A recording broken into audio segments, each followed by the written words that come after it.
So how have the companies you've talked to reacted to seeing your TCO? They have had a culture for the last 40 years of buying on the lowest possible price. They have something called purchase price variance. So the purchasing people are measured each year on what they pay for a basket of goods. If I'm doing it, I'm responsible for these 100 parts. I know what they cost me last year. I know what they cost me in aggregate, and my job is to reduce that, or at least not let it rise. So their bonuses, their rewards, their promotion is based on cutting the price, and therefore it's hard to convince them. So I've talked to salesmen at, let's say, job shops, machine shops, things like that, and they're selling to a big company. And I said, "How you doing?" "Well, it's tough. I go in to see the purchasing guy, and he tells me I've got to match the Chinese price. And I can't do that." And I say, well, Bill, I've heard about warranty issues. I've heard about product not coming in. I've heard about too much inventory. And the purchasing person says, "That's not in my budget. That's somebody else's budget. He's got to worry about that. My job is to buy the stuff at the lowest possible price." And so for 30, 40 years, companies have done that. And now they're learning that isn't the right solution anymore. So this is a slide that was done by the company called Resolink. They're experts on supply chain.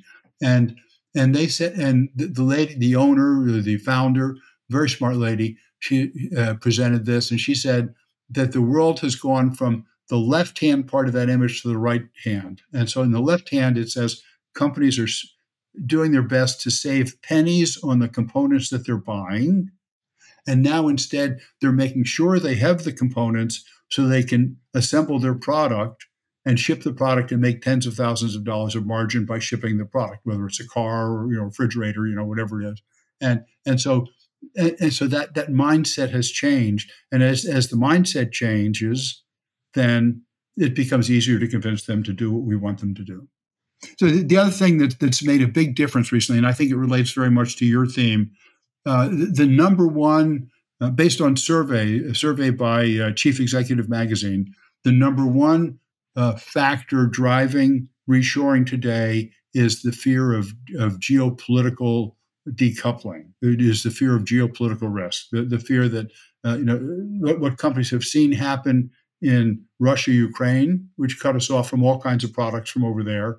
They've seen the Middle East, and they're worried about Taiwan, China, and so specifically, and big, most important is China, because we import so much from China, and in so many categories we're dependent on them, and there are not other good alternatives, certainly not in the U.S., but even not in the rest of the developed world, to replace the source from China. So the companies are very concerned about that. It's driving them to bring the work back because of the existential risk that if they can't get all those components, all the things they need, then they just will not be able to make their product and ship it.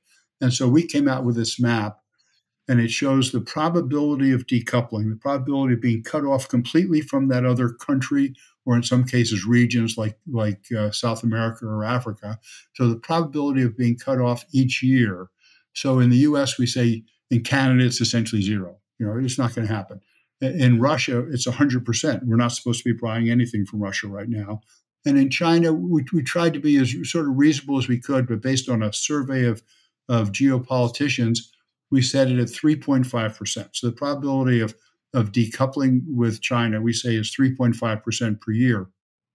And the idea is for the companies to then look at the products that they're selling and how long they'll not be able to sell if they get cut off from China, for example, and how much margin they'll lose for those months or years that they're cut off, and compare that to how much more they're going to have to pay for the products in the U.S. instead of continuing to get them from China as a form of insurance, to be willing to spend, just like companies pay for fire insurance and flood insurance, be willing to pay for decoupling insurance so as to make sure you've got the products, and if something goes horribly wrong, you'll stay in business.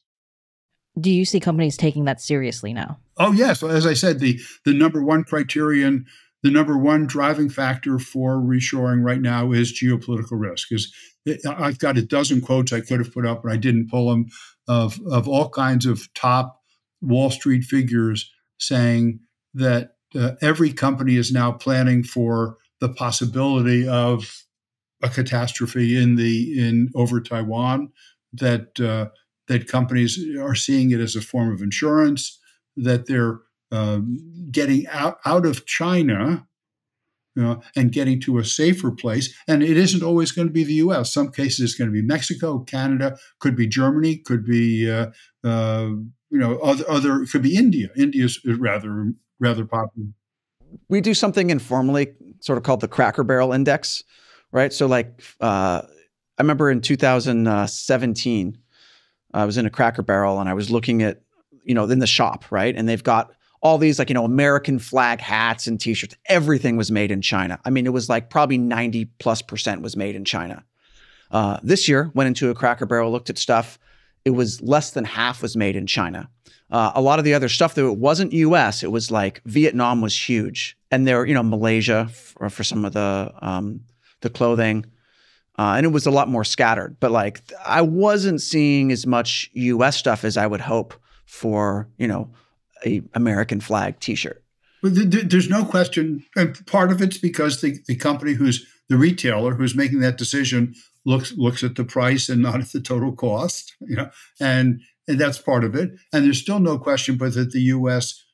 Price, manufacturing cost, ex-works price is higher, and therefore the question should be, what can the U.S. do about that, so that when you go in there, you'll find a higher percentage of U.S. product.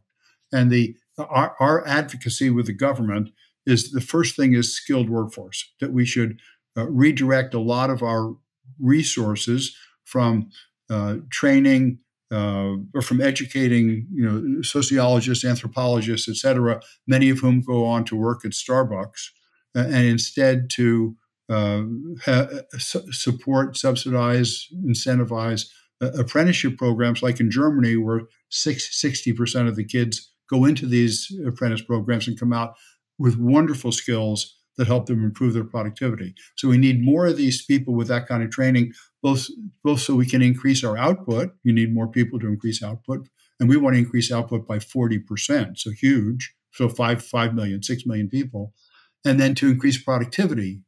Smarter, better trained people can run more productively the most modern equipment and get the best out of it. So number one is skilled workforce. Everybody should agree on that. And then second, number two, is to reduce the value of the dollar by about 20%.